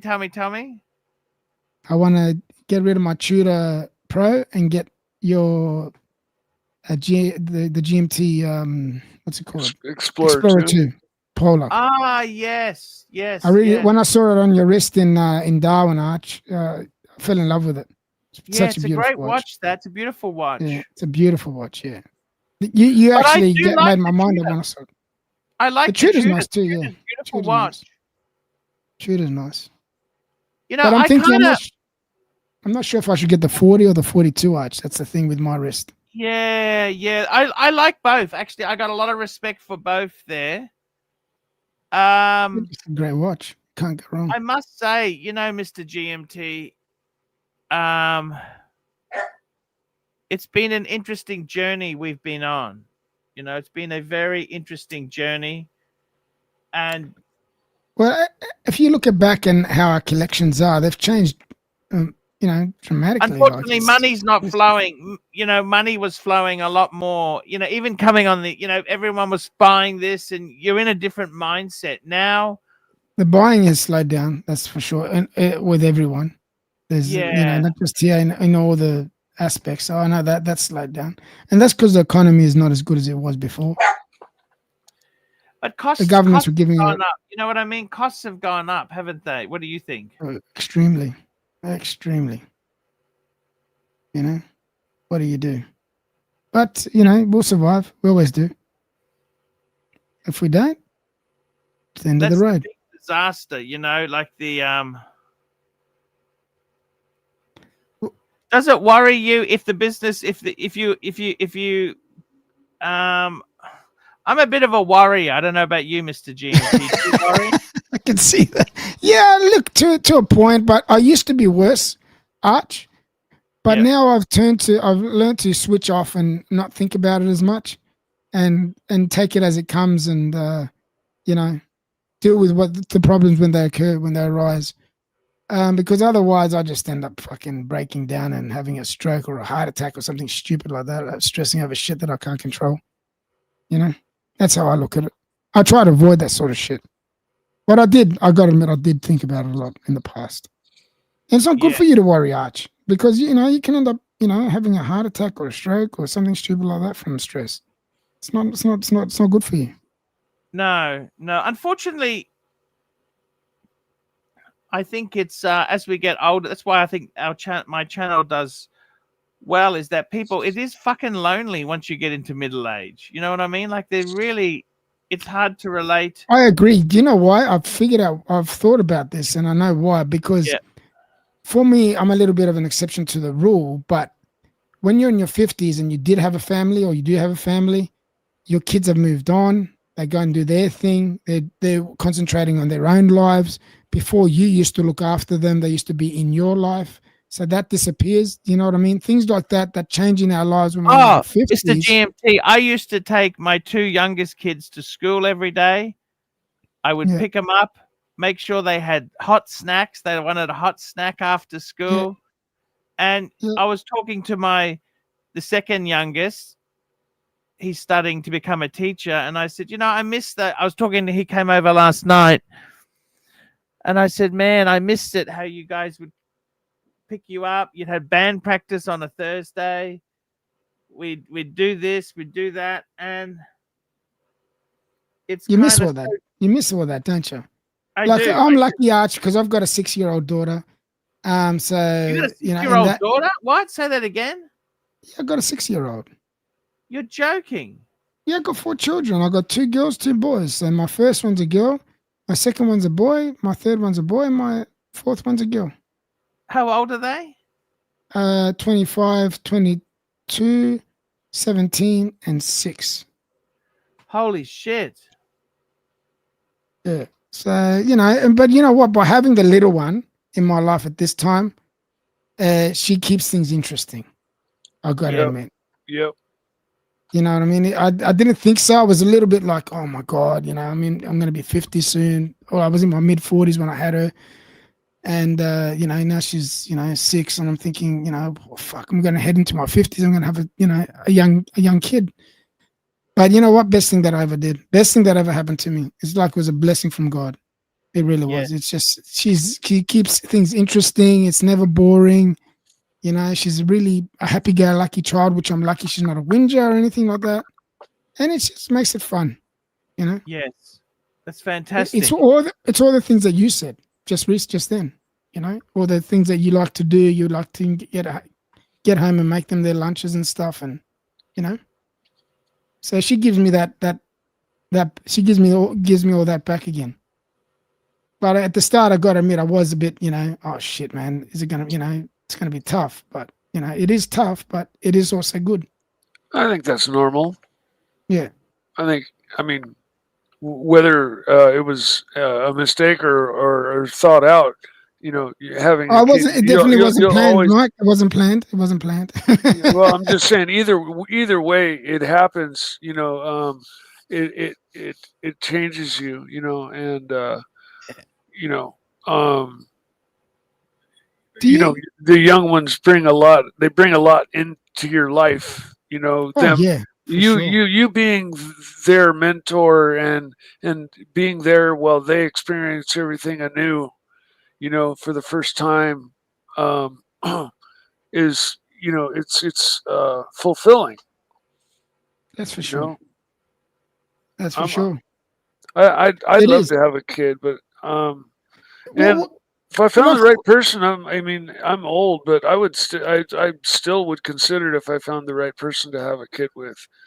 Well, imagine having a little Mikey running around, you know. Oh, I'd love it. It would be great, man. We'd have to fight over the toys and you know.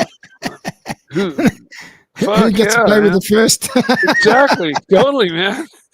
Do your kids come over for Christmas, Arch? Do your kids come over for Christmas? Oh, yes. That's wonderful. Oh, that's great. You know, there's nothing better than that. You know, having all your family around Christmas time and you know, watching them how happy they all are, and that makes it's a big deal for me. I really enjoy it. You know, it's something that I'm glad that I've still got. It's one of the things that I value, if that makes any sense. I know what you're saying there. It is a tough period there. I got to say, Mr. GMT, it is tough, but it's good that we've got some friendships here, and that, you know, I think it helps a lot of people. That's one thing I like about these programs. Like I said, you can talk to anyone. You can talk to people that have been on the stream, that used to jump on your stream, that are in the chat. The streams, like even for myself, have made a big difference in my life, as in, you know, stress wise. You know, you get to relieve, you get to talk about your hobbies, you get to talk all sorts of shit about life. Speaking of hobbies, we got Mr. Aussie Expat. How are you, man? What's going on? How you going, brother? Good day, gentlemen. Good day, Mr. GMT. Mike. It looks like you're training again. Are you training? Yeah. It's convenient to jump on a stream while I do my daily workout. So that's what I've been doing. What's going on? Tell us what's happening. Just the day after Thanksgiving. So just cleaning up the house. We hosted about 3 other families last night. A lot of cooking. Oh, beautiful. It was fun. Thanksgiving's really the main holiday in America. Like Christmas, I feel for many is secondary. For some, it might be number 1, but I'd say for many, it's Thanksgiving. Yeah. Is that right, Mike? It's around. It's like based around family, you know. Yeah. Usually, I was lucky enough to be able to see my dad yesterday, and both my brothers. I'll be right back. I stepped out of turkey dinner because my brother's wife was not feeling well, and I just got over COVID, and you know, she's having the same symptoms I had, and I was like, you know, I made my visit kind of short and didn't stick around for the dinner part. But everybody understood. I mean, COVID really affected me. So like when my brother has larger family gatherings, like he's got 3 kids, and you know, they're all graduating from college or whatever, and they'll have 30 or 40 people over, and I straight up have a panic attack. There's just too many people.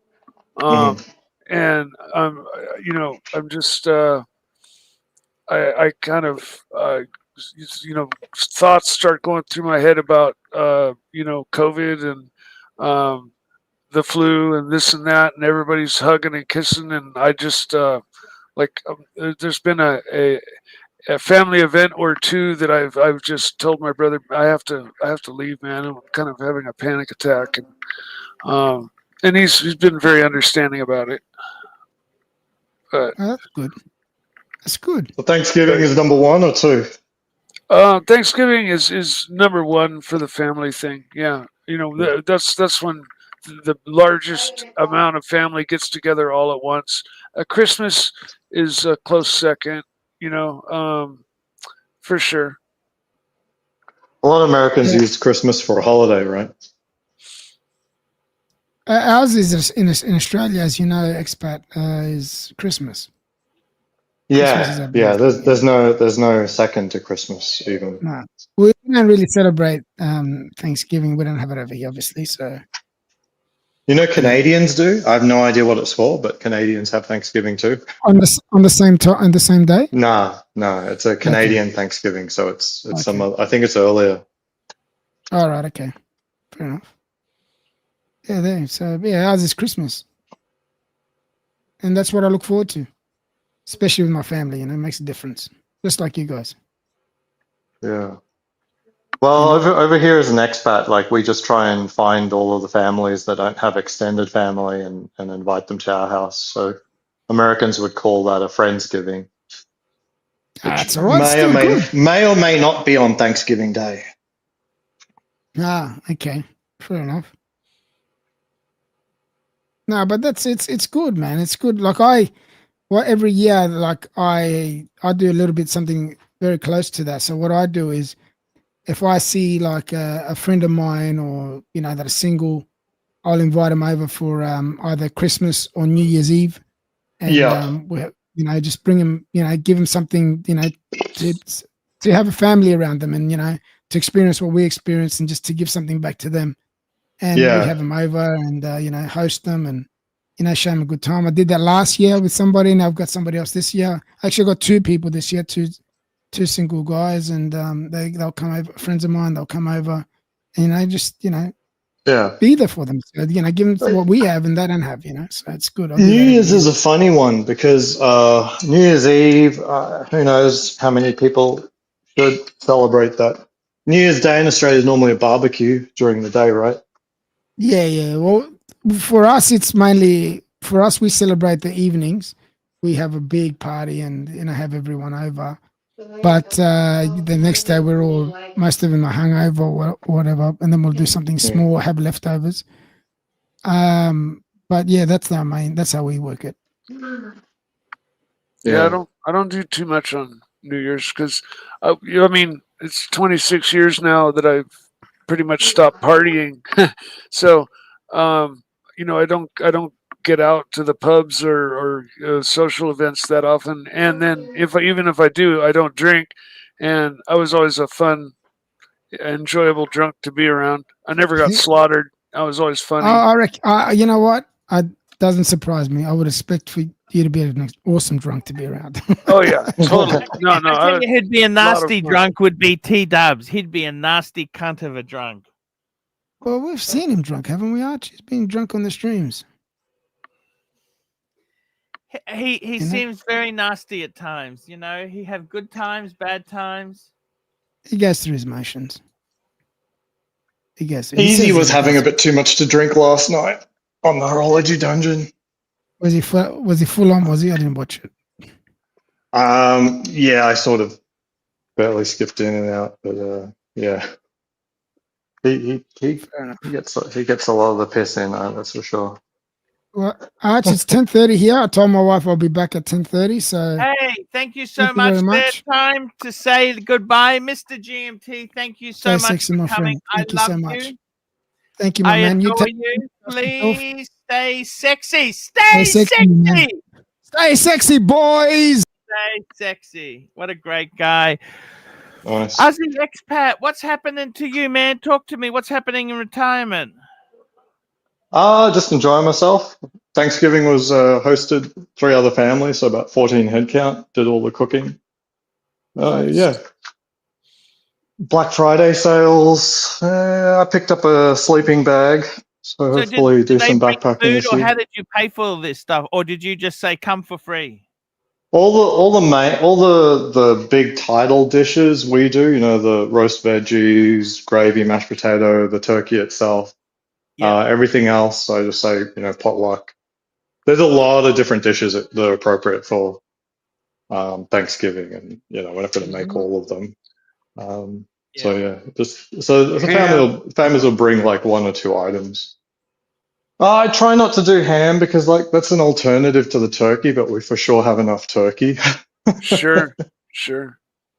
Ham's good if you need a backup, if you're not confident your turkey's going to come out good. Sure. But I think some families are ham families and some families are turkey families for Thanksgiving. You know. Really. Yeah, that surprises me. Or both, you know, they have both. I could see both. You know, the ham is a sort of a scalable option. You don't need to have a whole X or Y of ham, but you can't get away from having a whole turkey. Yeah, you got to have the turkey. Yeah. Yeah. So it was like 19-pound turkey. I thought I could get bigger, but I couldn't find any. You kind of need a really big one because with that many heads, and most people just eat the breast.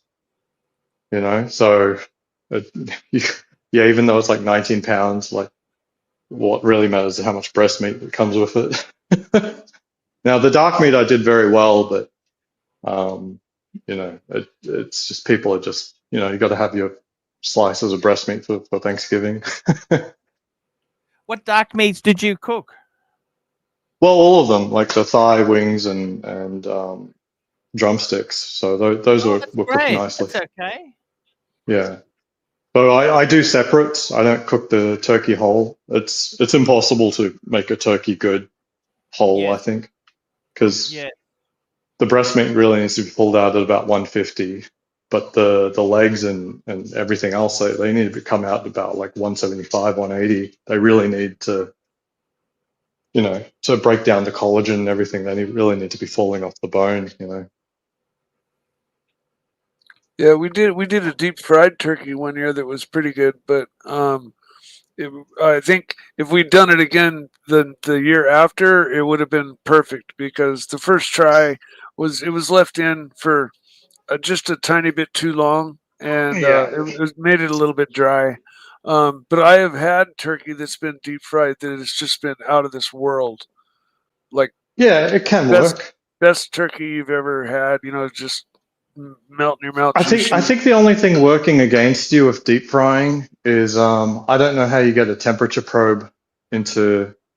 I guess you could use a wired temperature probe. That would be fine. The way my brother did it, he had a temperature probe in the oil itself, and so you get the oil to a certain temperature, and then when you drop it in, you go by time and weight. Oh, okay. So if you have a 5-pound turkey, you know, they give you like so many minutes in the oil per pound, and so you do the calculation, but it's it's full on guesswork. Yeah. Well, it is, but the instructions are pretty good too. Like if you put it in at the right temperature and you put it in for the right amount of time, they come out pretty good. Mm. Yeah. Well, I mean, I guess it didn't that time. No, not the time we did it. It was delicious. It just wasn't. We were expecting juicy, what people, you know, you hear people rave about it, and so we. No, I mean deep frying is not any different. I mean, if you leave it in there for 1 minute too long, it'll vaporize all the juice out of the chicken. So out of the turkey. So I don't like doing any kind of cooking like that. Like, as in, to me, it just, you have to be temperature controlled, and if it's not, it's just, you're just rolling the dice. Rules of thumb, you know. And the problem with birds is like you end up you end up veering on the side of overcooked instead of undercooked, obviously, and so it's very difficult to get it right. And when they do those guidelines, they already also are trying to veer on the side of overcooked instead of undercooked. So it's unlikely to be correct. Super chat, Crown Gold, $5. Aussie expat, do you like the new Tudor Ranger in June white? That's the beigey white, the new Ranger. Yeah, I'm a fan of the Ranger. I've yet to see it in person. I believe they landed in Las Vegas on Monday, but I haven't gone down to the Strip, so I don't know. I've always said that I like the 39. I just find that the dial is a little bit too vacant, and felt if they just shrunk the whole watch down a little bit, it'd look, you know, really together. But I haven't seen it. But my preference would be for black. It wouldn't be for the light color dial. But you never know. In person, it could be astounding. Guys, it's time to wrap this beast up. Time to stuff this turkey in the oven and put the heat up. Guys, I want to thank you all for coming on today. Mikey, thank you so much for coming.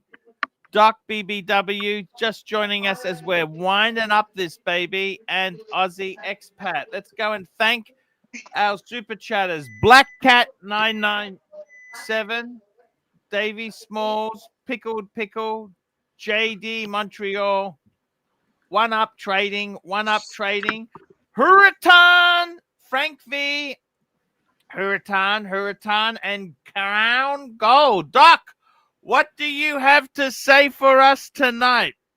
I hope everybody's having an exciting Black Friday. That's what it is in America. Black Friday, guys. Enjoy yourself. We will be back tomorrow. I got to start the show a bit later. I'm taking a friend to the airport tomorrow. See you tomorrow, guys. See you, Arch. See everybody. Bye. Take it easy, guys. Hi, guys. It's Archie Luxury. Guys, I want to talk to you about David SW. David SW.